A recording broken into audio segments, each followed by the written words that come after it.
Assalamu alaikum, ni wakati mwingine tena na mbele yako leo ninaye Sheikh Dr. Nyanzige. Kubwa zaidi kama tunaelewa ya kwamba jana tumeona picha ambayo ina trend mitandaoni ambayo imepostiwa na mwanamuziki na mwanadada Zuchu ikaonyesha ya kwamba ana ujauzito.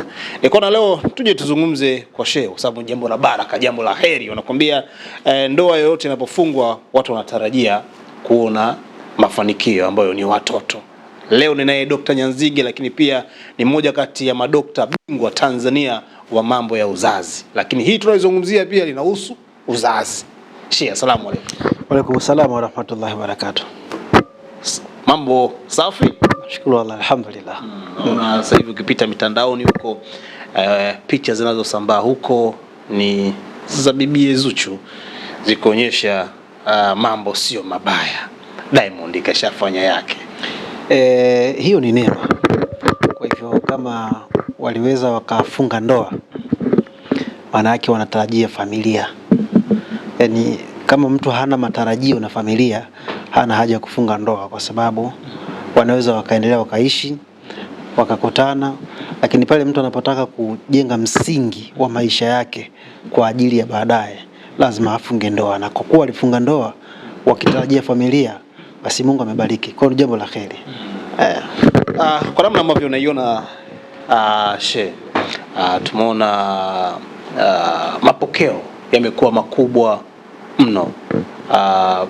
Posti ambayo Zuchu ameposti ndani ya muda mfupi tunaona kuna like zaidi ya 400,000 ambayo ukiangalia haijawahi kutokea kwa siku hizi za usoni mwanamuziki yote wa Tanzania kufikisha watu hao kwenye peji yake. Unadhani ya kwamba ni ukubwa wa Zuchu ama watu walikuwa wanatamani sana kumwona Zuchu akipata mtoto na Diamond Platinum? Yani hiyo ni ishara kwamba, na ndio maana mimi nikawa nimeandaa dawa za uzazi kwa mwanamke na mwanaume ambaye ana changamoto ya uzazi. Posti ambayo inayohusiana na Zuchu kupata ujauzito kwa muda mchache kuwa na watazamaji wengi ni ishara ya kuonesha Tanzania na Afrika kwa ujumla wengi wana matatizo ya uzazi. Kwa hiyo pale wanapoona mtu kafanikiwa kupata ujauzito, inakuwa ni sehemu ya kiu yao. Kwa lazima itafuatiliwa zaidi, huenda ikawa ni sehemu ya faraja hata kwao pia. Kwa hivyo hiyo ni ishara ya kuonesha kwamba kiu ya Watanzania kuhusiana na kuwa na familia ni kitu ambacho kinachohitajiwa na watu wengi sana. Hii ilikuwa ni kiu ya Tanzania, wanatamani kumuona Zuchu akiitwa mama. Naam, kiu ya Tanzania ndio hivyo. Zuchu, unajua kama nilivyokuambia, watu wengi wana matatizo ya uzazi. Sasa wanapokuwa wanaona fulani kapata ujauzito, wanajaribu kumfuatilia, huenda labda wakajua kwa nini au sababu ipi ilimsaidia. Sawa? Lakini kumbe huyu anaweza kuwa na matatizo ya uzazi, huyu anaweza kuwa hana matatizo ya uzazi. Kwa hiyo ile ni kiu ya Watanzania. Unajua mtoto ni baraka. Mtoto ni neema ya Mungu. Mungu anaileta kwako wewe. Ni zawadi kubwa sana. Kwa pale Mungu atakapokuwa amekujalia mtoto ni neema kubwa sana. Na pale Mungu atakapokuwa amekunyima mtoto, una haja ya kumuomba Mwenyezi Mungu, kumlilia Mwenyezi Mungu, na pia kumtafuta daktari Nyanzige kwa ajili ya matibabu akusaidie uweze kutumia dawa na upate mtoto kwa uwezo wake Mwenyezi Mungu. Na kwenye imani wapo ambao wanazungumza ya kwamba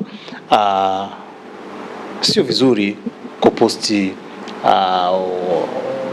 mafanikio ya ujauzito mtandaoni. Wapo wanazungumza hivyo kwamba hii kiimani sio nzuri. Sheikh, tumeiona Zuchu kaposti ana ujauzito, ni mafanikio ya kwake ya kupata ujauzito mtandaoni. Wapo mashehe tumeona wanazungumza hivyo kwamba bwana mambo mengine yamalizike huko. Mwenyezi Mungu anasema fa amma bi ni'mati rabbika fahadith. Mungu anapenda neema zake zisimuliwe. Unajua watu hawaamini uwepo wa Mungu. Sasa kwa nini hawaamini uwepo wa Mungu? Hawaamini uwepo wa Mungu kwa sababu hawajui kinachofanyika kama kinafanyika kwa uwezo wake yeye. Sasa pale ambapo mtu ameteseka kwa muda mrefu, amehangaika kwa muda mrefu kutafuta neema fulani na hakuipata, pale anapoipata na akaamua kuitangaza, hajisifu, hajifakharishi, bali anamsifu Mungu, anamuonesha Mungu kwa watu uwezo wake, kwamba kile ambacho watu wengi wamekosa, ambapo hawakujua kwamba labda wafanye nini, lakini yeye amekipata, na si kwa uwezo wake, kwa sababu uwezo aliokuwa nao yeye hauwazidi wale ambao waliokosa kile ambacho alichokuwa nacho yeye. Kwa hivyo yeye kapata ni kwa uwezo wa nani? kwa uwezo wa Mwenyezi Mungu. Kwa ile kutangaza ni kumsifu Mwenyezi Mungu kwa watu kwamba Mwenyezi Mungu amenipa kile ambacho wewe hajakupa. Pamoja na kwamba umetumia nguvu nyingi na uwezo wako wote, lakini hujafanikiwa. Lakini mimi sijatumia nguvu yoyote, sijatumia uwezo wako wote, lakini kwa uwezo wake Mwenyezi Mungu nimefanikiwa. Kwa Zuchu alichokifanya ni sahihi, hakuna shaka, madam tu hajavunja sheria ya dini. Ukiangalia Diamond huyu na Zuchu sio mtoto wao wa kwanza, sio mtoto wake wa kwanza. Diamond ana watoto wengi, karibuni 5 6 ambao aliwapata huko nje kipindi bado hajazaa, zidi ya Tanasha, zidi ya Hamisa Mobeto, Wakinazari, ana watoto huko. Unadhani mtoto wa Zuchu ambaye ni mke wa ndoa wa Diamond atakuwa na utofauti gani na wale wengine? Kwa sababu Zuchu na Diamond tunajua ndoa imefungwa ya Kiislamu. Nadhani kwenye dini ya Kiislamu mtoto wa Zuchu na wale wengine wa Diamond wa kwanza, huyu atakuwa na nguvu gani kuliko wenzake? Kiislamu haikutenganisha thamani ya mtu na mtu. Sisi binadamu sote ni sawa kiuislamu, isipokuwa yule ambaye atakayekuwa ipo kwenye utaratibu na misingi ya Mungu, huyu atakuwa ni mbora zaidi kwa Mungu, lakini sio kiutu. Kiutu sote tuko sawa, lakini kimungu, kiroho, huyu atakuwa na nafasi kubwa kuliko mtu ambaye hayupo kwenye mifumo ya Mungu. Sasa mtoto wa Zuchu amezaliwa ndani ya ndoa. Sasa kama amezaliwa ndani ya ndoa Kiislamu, huyu ana haki kubwa kuliko wale ambao hawakuzaliwa nje ya ndoa. Lakini swali linakuja, Diamond anajua Mungu anasema nini na yeye aweze kuishi hivyo? Zuchu anajua Mungu amesema nini na yeye aweze kuishi hivyo? Kwa hivyo watoto wote au binadamu wote ni sawa, ila kiroho yule ambaye anaishi kwa kufuata misingi ya Mungu, huyu ana nafasi kubwa kuliko wengine. Unataka kusema kwamba pengine mtoto wa Diamond na Zuchu atakuwa ni mtoto ambaye wa pekee mwenye nafasi kubwa, ambaye amezaliwa ndani ya ndoa, lakini hivyo atakuwa na hadhi kubwa kuliko wale wengine ambao hawakuwa ndani ya ndoa? Hadhi, sisi binadamu sote ni sawa. Yaani hakuna mtu ambaye ni mbora, kwa sababu kitanda kizai haramu. Na baba na mama walipokutana, Diamond na Zuchu na wanawake wengine walipokutana, walimpata yule mtoto. Yule mtoto baada ya siku 40 ilikuwa ni pande la damu. Baada ya siku 40 zingine, maana siku 80 alikuwa ni pande la nyama. Baada ya siku 40 zingine, maana miezi 4, sawa, alipuliziwa roho.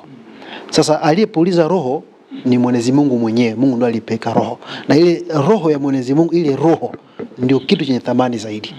Kwa hiyo Mungu amempa thamani yule kwa kumpa roho, ila wazazi sasa ndio waliyekosea, ila thamani ya huyu binadamu iko pale pale, ila wazazi ndio walimkosesha huyu thamani yake. Kwa hivyo mtoto wa Zuchu alizaliwa ndani ya ndoa kwa Mwenyezi Mungu, sawa, huyu ana baraka nyingi, sio thamani, ana baraka nyingi kuliko hawa walizaliwa nje ya ndoa. Kwa sababu gani? Tukizungumzia thamani, maana yake ni kwamba huyu mtoto pamoja na, hata kama akifanya ibada, ina maana kwamba kuna ufalme wa Mungu hataweza kuingia. Huyu mtoto alizaliwa ndani ya ndoa, asipofanya ibada kwamba kuna ufalme wa Mungu ataingia, hapana. Huyu alizaliwa ndani ya ndoa, akikaa kwenye misingi ya Mungu, kimungu, kule atakuwa na nafasi kubwa. Huyu ambaye amezaliwa ndani ya ndoa, asipoishi kimungu hatakuwa na thamani kule. Ila tunazungumzia zile baraka za kiulimwengu.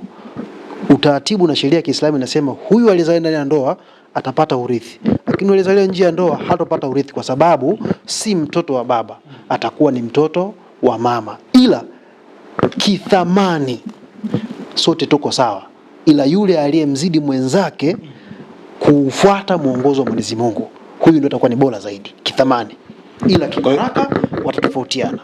Zuchu wa Diamond atakuwa na baraka nyingi kutoka kwa Mungu. Ndio, na kwa wazazi. Naam, ndio. Kwa sababu ni mtoto ambaye kazaliwa katika misingi ya ndoa ya dini ya Kiislamu. Naam, binadamu wameshuhudia, malaika wameshuhudia, watoto wameshuhudia, wakubwa wameshuhudia. Kwa hiyo zile shuhuda ni baraka, wameshuhudiliwa. Ndio, wote ni binadamu kama nilivyokuambia, wote ni binadamu, si kwamba hawana thamani, wote wana thamani, ila baraka za kiroho sawa, wamekoseshwa na wazazi wao, lakini mbele ya Mwenyezi Mungu thamani yao iko pale pale.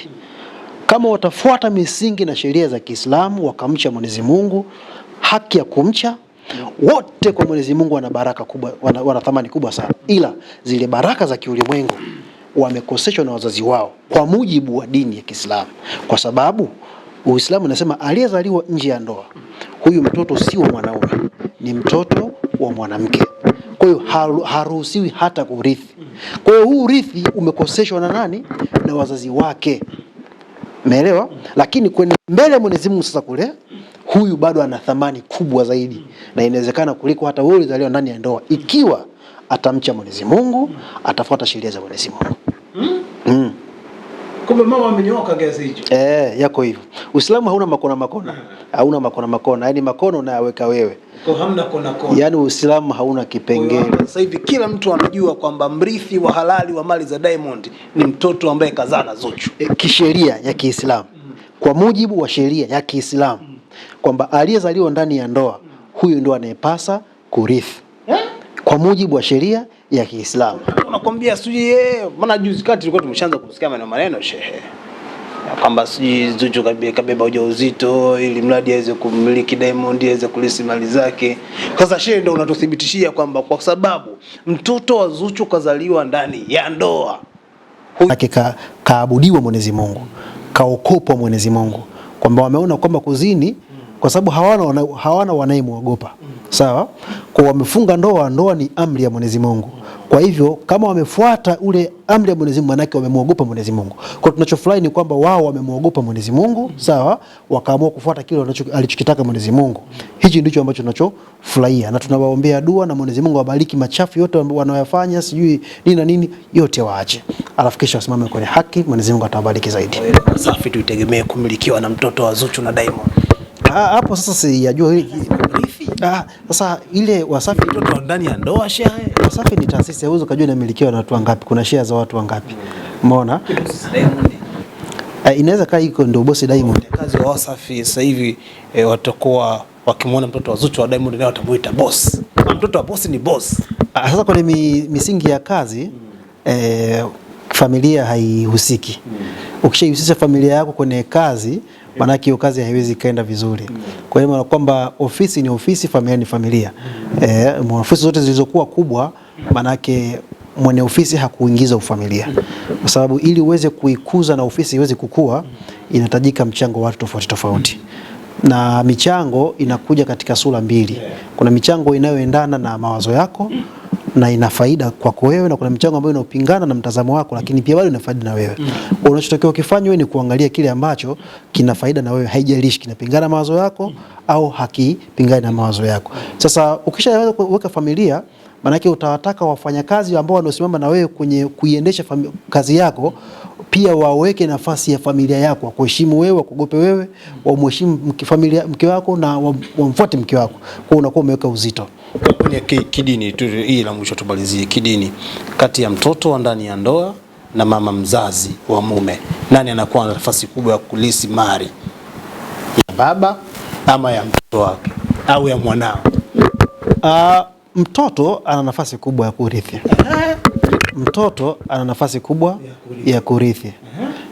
Mama pia naye ana nafasi yake, kwa sababu Uislamu sisi umemtaja mama mara nafasi 3. Sawa? Umempa daraja ngapi? La 4 ndo akapewa baba. Kwa hiyo unaweza ukaona kwamba namna gani mama amepewa heshima yake. Sawa? Lakini kwenye upande wa mali ambazo zilizochumwa we mtoto, sawa, wa kurithi huwa ni familia yako. Sawa? Kama ni mtoto au watoto, hao ndio wa kurithi. Umeona? Diamond na Zuchu ana nafasi kubwa ya kurithi mali za baba yake. Sio tu mtoto wa Zuchu, yani sio kama tunamsema tu Zuchu na Madangote kajidani, lakini mtoto, sawa, ndio ana nafasi ya kurithi mali kuliko mzazi, kwa sababu mama unaweza ukawa na watoto labda 5. Katika watoto watano kila mmoja ana familia yake. Labda familia moja amekufa. Alafu ile mali iliyobakia ukisema uichukue wewe mama, ina maana kwamba wewe mama ukija kufa hizi mali inabidi zigawanywe kwa wale watoto wote.